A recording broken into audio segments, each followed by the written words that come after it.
You see the headlines every single day. The Israeli-Palestinian conflict feels like this constant storm of breaking news. But what if the real story, the one that actually explains what's going on, isn't in those daily events at all? What if it's in the deep, foundational arguments that got started more than a century ago? Well, in this explainer, we're going to zoom out. We're going to go underneath the surface to decode the core ideas and the historical claims that shape everything we see today. So that's really the big question we're tackling here. We're going to dig into the analyses of a few key thinkers to try and understand this thing from a bunch of different angles. We'll look at the legal arguments behind how the state was even created, we'll unpack the powerful ideology that drove it, and we'll even explore the psychology that keeps fueling the fight. Here is our roadmap. First, we're going to start at the very beginning, with this huge question of the state's legitimacy. Then, we'll unpack the whole concept of Zionism. From there, we'll see how that idea is changing today into something some are calling the State of Judea. Then, we're going to shift gears to the human level and look at two competing psychological theories behind the whole conflict. And finally, we'll look ahead and ask, what could all this mean for the future? All right, let's dive right into the most fundamental question of all. How was the State of Israel actually formed, legally speaking? To explore one really critical perspective on this, we're going to turn to the analysis of Jacques Bode. He's a former Swiss intelligence officer who's done a deep dive on the founding documents. So, if you look at this timeline, Bode's entire analysis really hinges on one critical detail. He points out that UN Resolution 181, it wasn't a law, it wasn't giving away land. It was a proposal, and a proposal that required a vote, a referendum from the people who actually lived there. Here's the kicker. That vote never happened. Instead, over the next few months, Zionist forces took control of the territory, creating what you call a fait accompli, basically making it a fact on the ground that couldn't be reversed. And only after that was done did they declare statehood on their own. And this leads directly to both, well, his pretty explosive conclusion, which you can see in this quote. His argument is basically this. If the UN had no legal authority to give away the land, and the people never voted, then from a strict legal point of view, the state wasn't formed through international law. It was formed through force. And that, right there, is a foundational challenge to its legal legitimacy. You know, this whole idea of an undefined beginning even extends to the country's physical shape. According to Bode's analysis, Israel is unique. It has never officially declared its borders. He argues this wasn't an accident. It was a deliberate choice by early leaders like David Ben-Gurion. It was a strategy, really, to keep the door open for future expansion. So the lines you see on a map today, those are just the armistice lines from 1949. They aren't internationally recognized sovereign borders.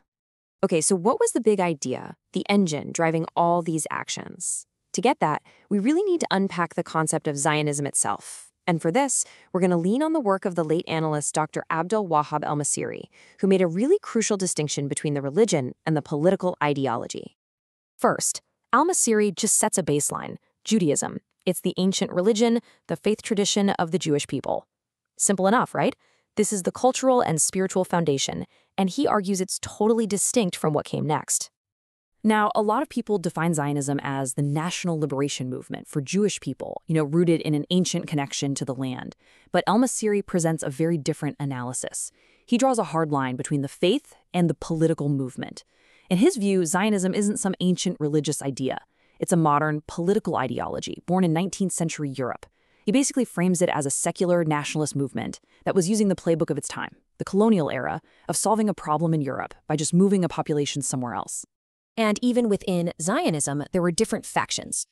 Jacques Bode points to one particularly ambitious group, the revisionist Zionists. These guys had a much bigger map in mind.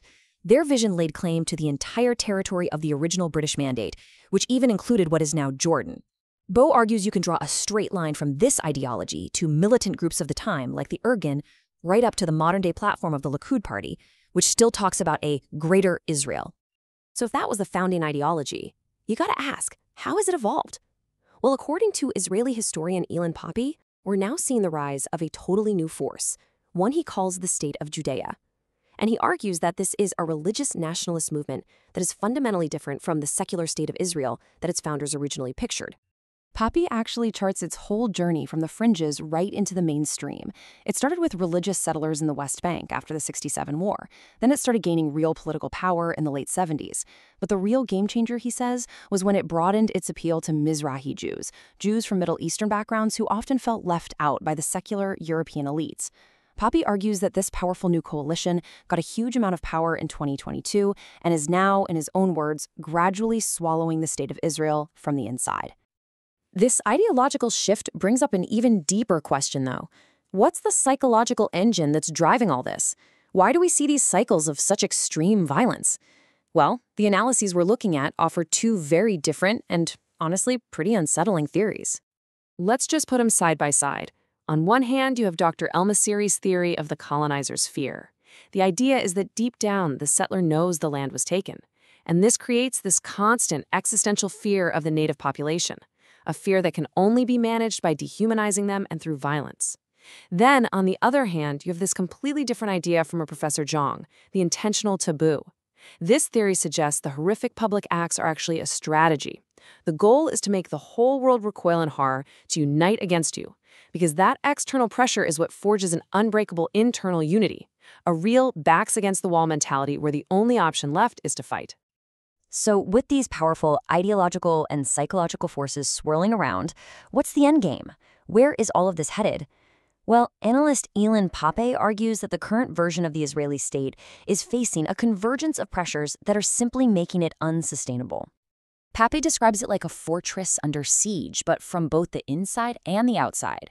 Inside the walls, you have these deep cracks growing between the secular old guard and the rising religious nationalists.